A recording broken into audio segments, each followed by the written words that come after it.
Bonjour à tous et bienvenue dans cette vidéo consacrée aux mesures de dispersion. Donc si les valeurs centrales sont généralement nécessaires pour caractériser une série, elles ne sont pas suffisantes. On peut avoir par exemple deux populations qui ont les mêmes valeurs centrales et divisées notablement quant à la dispersion des individus autour de ces valeurs centrales.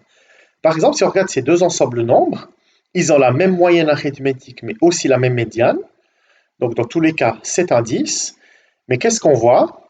On voit que dans le premier cas, les données sont plus proches de la moyenne que dans le deuxième. Donc c'est ça la dispersion et c'est ce qu'on va chercher à mesurer dans cette vidéo. Et on va parler de l'étendue. Donc l'étendue, en fait, c'est la valeur de dispersion la plus simple. On l'appelle aussi intervalle de variation ou amplitude de la série ou encore intervalle maximal. L'étendue, c'est tout simplement la différence des valeurs extrêmes de la série.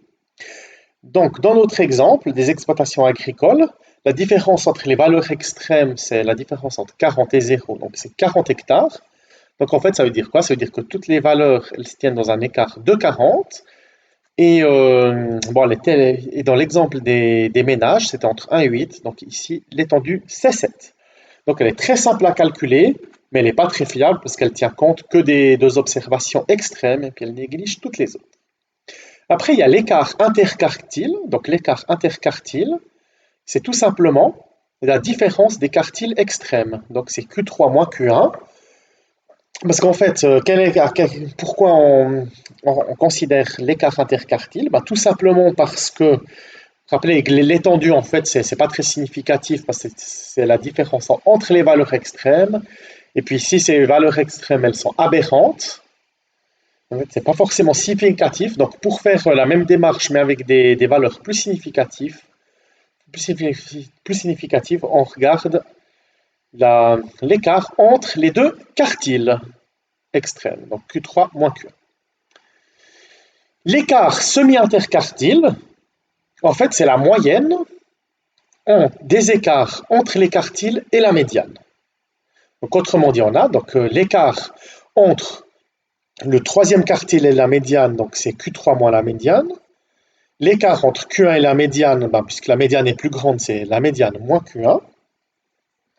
Et puis la moyenne arithmétique de ces deux écarts, c'est tout simplement Q3 moins ME plus ME moins Q1 sur 2. On voit qu'au numérateur, on a moins la médiane plus la médiane, ça fait 0. Donc, l'écart semi-interquartile, c'est rien d'autre que Q3 moins Q1 sur 2. Autrement dit, l'écart interquartile divisé par 2. Maintenant, dans notre exemple de nombre de personnes par ménage, l'écart interquartile, puisque les quartiles étaient à 2 et à 4, c'est 4 moins 2 qui fait 2. Et l'écart semi-interquartile, c'est 1, parce que 2 divisé par 2. Maintenant, pour introduire la variance et l'écart type, on va prendre l'exemple suivant. On a deux classes de 20 élèves qui ont effectué un travail écrit de maths, et voici les résultats. Donc pour ceux de la première et ceux de la deuxième classe. Pour la première classe, en fait, on a 3 personnes qui ont fait 3,5, 7 personnes qui ont fait 4, etc. La question qu'on peut se poser, c'est de savoir quelle est la classe la plus performante. Si on observe, à vue d'œil, c'est assez ambigu. Parce que d'un côté, on serait tenté de dire que c'est la première classe, parce il y a seulement 3 notes insuffisantes et qui ne sont pas mauvaises, alors que là, il y a comme des sacrées pêches. Mais de l'autre côté, on pourrait aussi dire que c'est la deuxième classe qui est la meilleure, parce qu'il y a beaucoup de bonnes notes. Donc il y a quand même 10 personnes qui ont fait au moins 5, contre 2 dans la première classe. Donc pour répondre à cette question, qu'est-ce qu'on pourrait calculer? La moyenne de ces deux classes. Et il se trouve que pour la première classe, on obtient 4,25 et la deuxième 4,25. Donc en fait, comment interpréter ça? En fait, si vous voulez, pour la première classe, la moyenne elle est de 4,25 parce que toutes les notes sont relativement proches de 4,25, alors que dans la deuxième la deuxième classe, on obtient une moyenne de 4,25 parce qu'il y a des très mauvaises notes et des très bonnes notes. Donc maintenant, ce qu'on va essayer de faire, c'est justement de mesurer justement ces écarts. Parce que là, on va parler d'écart à la moyenne. Donc si vous voulez, dans un premier temps, qu'est-ce qu'on va faire? On va remplacer chacune des notes, donc chacune des modalités par les modalités moins la moyenne. Donc on va calculer les écarts à la moyenne. Et on obtient le tableau que voici. Donc vous voyez par exemple ici le 1,75, ça veut dire quoi? À l'origine c'était un 6. Ça vient de 6 moins 4,25. Donc si vous voulez, ça veut dire que quelqu'un qui a fait 6, il a fait 1,75 de plus que la moyenne. De même, quelqu'un qui a fait 4, il a fait 0,25 de moins que la moyenne. Donc là, en fait, on a les écarts à la moyenne. Ce qu'on serait tenté de faire, ce qu'on pourrait faire, c'est calculer la moyenne de ces écarts. Le problème, c'est qu'à cause des nombres négatifs, on obtiendra systématiquement 0. Donc, il y a une astuce, c'est qu'en fait, on va se débarrasser des nombres négatifs. Qu'est-ce qu'on peut faire pour qu'il n'y ait plus de nombres négatifs? Soit on peut prendre la valeur absolue.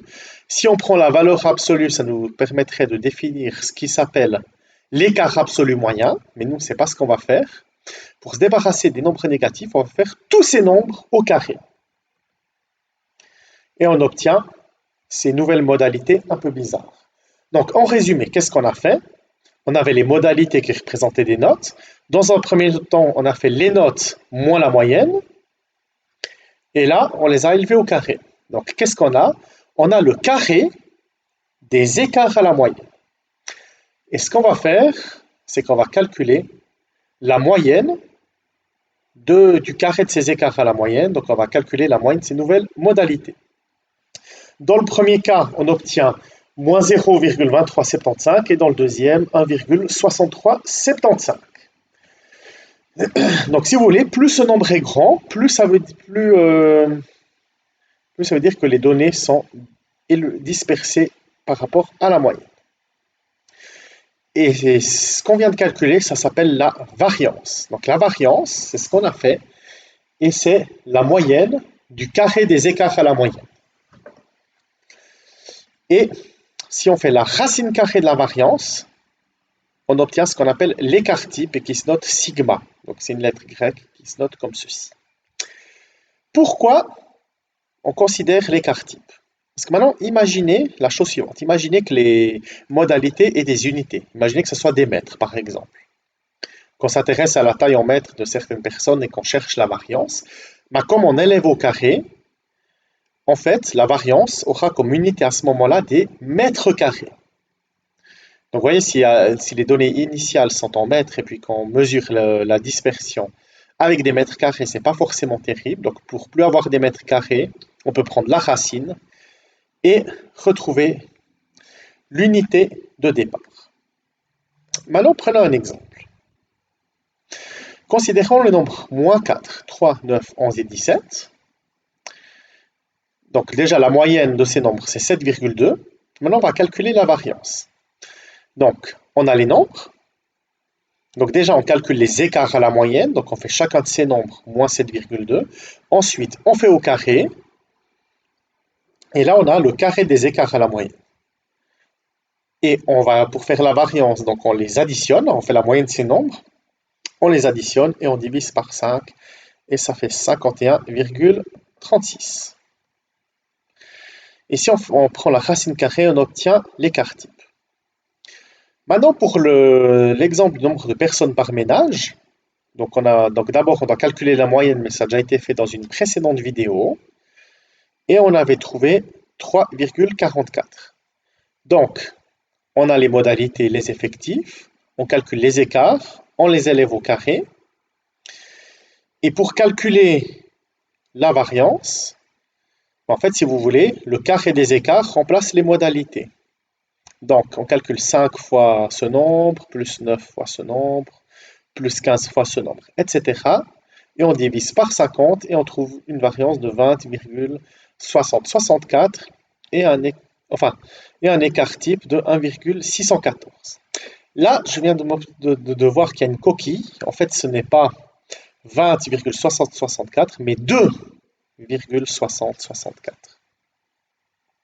Maintenant, pour le cas continu, en fait, on procède la même chose, sauf que on remplace les classes par les centres. Dans l'exemple des exploitations agricoles, la moyenne valait 21. Donc, vous vous rappelez qu'on avait remplacé chacune des classes par les centres.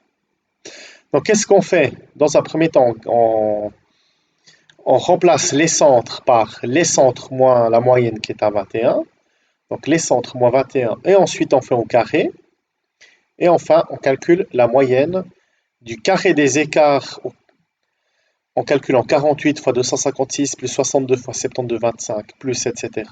divisé par 500 et on trouve 69,725 hectares au carré. Donc l'unité, ce serait des hectares au carré. Et l'écart type, c'est la racine, donc 8,35 hectares.